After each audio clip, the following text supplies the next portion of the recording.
करके मैं रामचरितमानस की निंदा नहीं कर रहा हूं। मैं कह रहा हूं वास्तव में तुलसीदास ने उस समय अकबर के राज्य में रामचरितमानस लिखा गया। तुलसीदास अभी 400 साल पहले पैदा हुए, 1000 साल पहले तो पैदा हुए नहीं। अकबर का राज्य था, अकबर का राज्य था और अकबर ने बहुत ज्यादा अत्याचार, मुगलों का राज्य था, इसलिए उसने हिंदुओं के डगमगाती हुई आस्था को जब हिंदू सोचने लगे कि अब कोई सहारा नहीं है, अब कोई हमारा उद्धार करने वाला नहीं है, चारों तरफ मुसलमानों ने अत्याचार कर दिए, जजिया कर लगा दिए हैं, जेलों में डाल दिए, जबरदस्ती मुसलमान बनाने के लिए तैयार हो गए, तो तुलसीदास ने एक ऐसे नायक की कल्पना की जो बहुत वीर है, बहुत बहादुर है और राक्षसों को मारने वाला है, सहायक है, समर्थ है और हिंदुओं में वापस चेतना है कि कोई है, और इसलिए हिंदुत्व जीवित रह गया। शुद्ध सात्विक बात तो यह है। इसलिए रामायण को भी नए ढंग से वापस पढ़ना पड़ेगा कि राम का उदात्त चरित्र, स्वभाव और विशेषताएं क्या है। वह वाल्मीकि रामायण पढ़ने पर प्राप्त हो सकता है और तब प्राप्त हो सकता है जब आप वशिष्ठ की आत्मा को अपने आप में समाहित करके देख सकें कि वशिष्ठ ने अगर राम के बारे में लिखा है तो क्या लिखा है, सीता के बारे में लिखा है तो क्या लिखा है, और उसी प्रकार से गीता को भी कभी समझने पड़ेगा। तो फिर कृष्ण के स्वरूप को, आत्मा को अपने प्राणों में उतारना पड़ेगा और तब उतार पाएंगे, जैसा कि मैंने बताया कि आप पूरे उस फलक में जाएं और जा सकते हैं। बंबई जाना बहुत कोई कठिन असंभव नहीं है। असंभव तुम्हारे लिए है कि जेब में तुम्हारे पास 5 रुपए है और बंबई कैसे जाए, ये डिफिकल्टी है। और यदि गुरु तुम्हें और 140 रुपए और दे दे, भाई तुम्हारे पास 5 रुपए, 140 रुपए तुम मेरे ले चल बंबई, तो तुम चल सकते हो और मैं तुम्हारे 40 रुपए देने को तैयार, और तुम्हारी इच्छा तो होनी चाहिए, चेतना तो होनी चाहिए, और जब तुम जाओ तो देख सकते हो। असंभव नहीं है, ना अमेरिका असंभव है, ना इंग्लैंड असंभव है, न बंबई जाना असंभव है। नॉर्मल वे में तो आप अपनी जिंदगी में बद्रीनाथ ही नहीं गए, केदारनाथ ही नहीं गए, ऐसा तो कह ही नहीं सकते कि नहीं गए तो इसका मतलब ये नहीं बद्रीनाथ है ही नहीं। गुरु जी बद्रीनाथ है कि नहीं है, कौन है ही नहीं या है।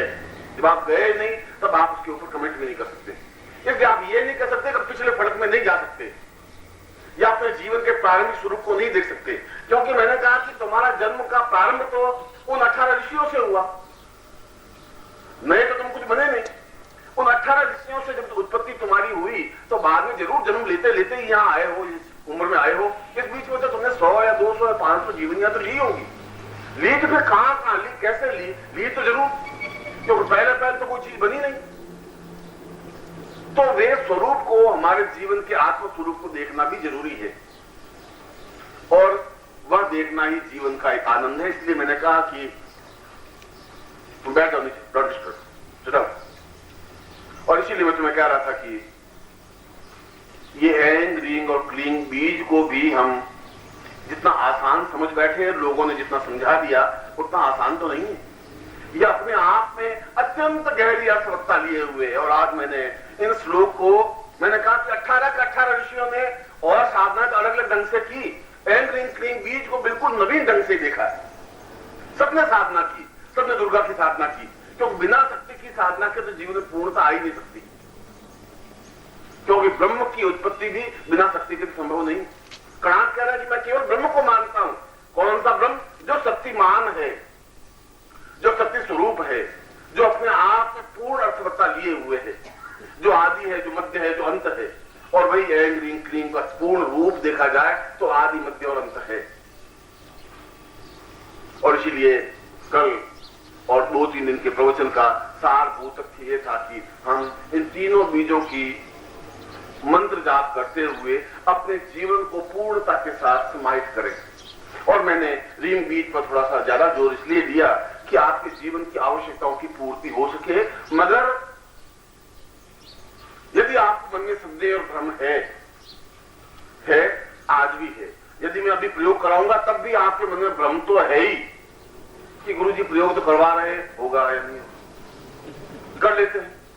मैं बता रहा हूं क्योंकि मैं तुम्हारे जीवन को बहुत अच्छी तरह से परिचित हूं।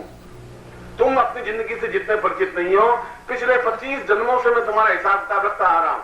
पूरी गणित तुम्हारी मालूम है, तुम्हें तो एक जीवन का ही मालूम है, मुझे तुम्हारे अगले 24 जीवन का, पिछले जीवन का मालूम है।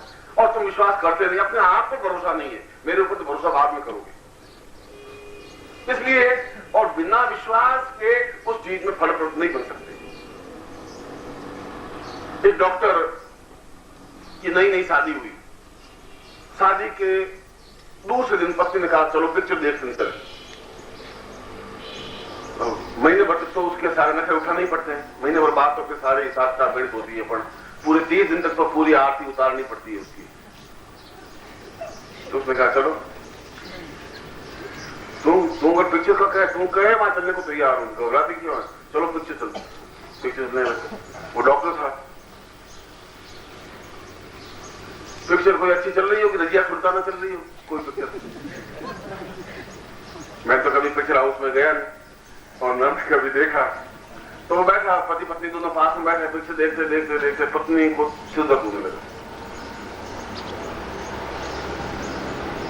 तो उसने कहा चलो घर चलते हैं, सिर दर्द हो रहा है। पति को आनंद आ रहा था क्योंकि उसमें नृत्य वगैरह बहुत अच्छे हो रहे थे।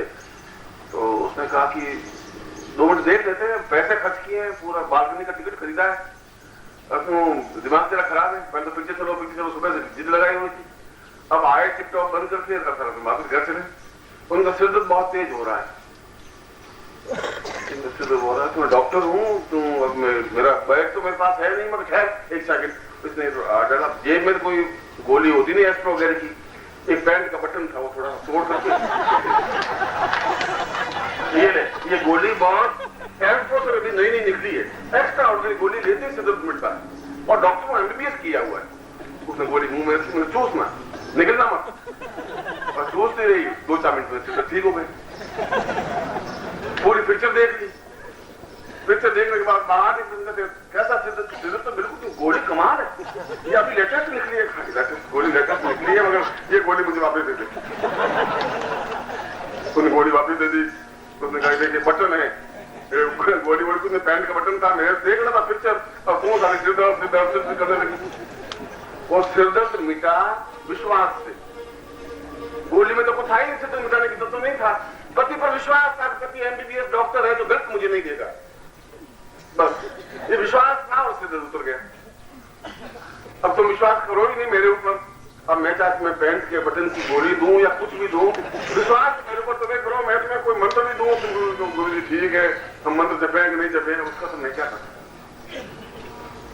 इसलिए इस पूरे जीवन की यात्रा में आधार होना चाहिए, विश्वास होना चाहिए, और कणाद यही कह रहा है।